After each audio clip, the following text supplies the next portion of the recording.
ইনকিলাব মঞ্চের আহ্বায়ক শরীফ ওসমান বিন হাদি হত্যা মামলার প্রধান অভিযুক্ত ফয়সাল করিম মাসুদ ওরফে রাহুল ওরফে দাউদকে অস্ত্র আইনের মামলায় 10 বছরের ষষ্ঠ কারাদণ্ড দিয়েছেন আদালত। 9 এপ্রিল বৃহস্পতিবার ঢাকার 18তম অতিরিক্ত মহানগর দায়রা জজ মাহমুদুল মহসিন এ মামলার রায় ঘোষণা করেন।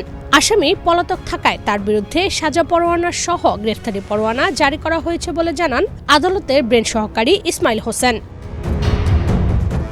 মামলা সূত্রে জানা যায়,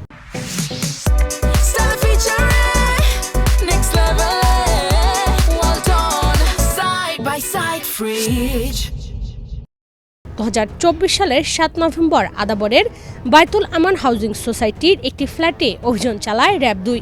তখন পালানোর চেষ্টাকালে ফয়সাল করিমকে আটক করা হয়। তার বাসায় তল্লাশি চালিয়ে 4 রাউন্ড গুলিসহ বিদেশি পিস্তল উদ্ধার করে র্যাব। মামলার অভিযোগে বলা হয়, ফয়সাল করিম এলাকার চিহ্নিত অস্ত্রধারী সন্ত্রাসী, চাঁদাবাজ এবং মাদক কারবারের হোতা। তিনি দীর্ঘদিন ধরে সংঘবদ্ধভাবে চাঁদাবাজি, খুন জখম এবং জমি দখল সহ সন্ত্রাসী কার্যক্রমের নেতৃত্ব দিয়ে আসছেন। অপরাধ সংগঠনের জন্য অবৈধ আগ্নেয়াস্ত্র নিজের কাছেই রেখেছিলেন। গত বছরের 28 মার্চ তদন্ত শেষে ফয়সাল করিমকে অভিযুক্ত করে আদাবর থানার উপপরিদর্শক জাহিদ হাসান আদালতে অভিযোগপত্র জমা দেন।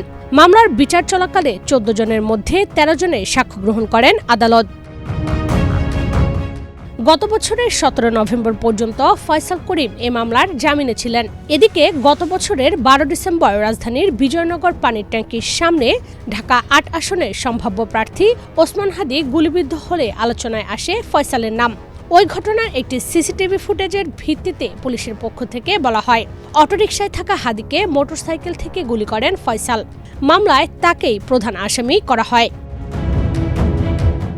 সিঙ্গাপুরে চিকিৎসাধীন অবস্থায় 19 ডিসেম্বর মারা যান হাদি। ততদিনে ফয়সালের দেশ ছাড়ার খবর এসেছে সংবাদ মাধ্যমে।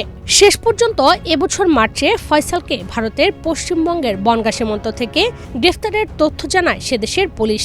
বর্তমানে তিনি ভারতের কারাগারে বন্দী রয়েছেন। ডেস্ক রিপোর্ট, বাংলাদেশ প্রতিদিন।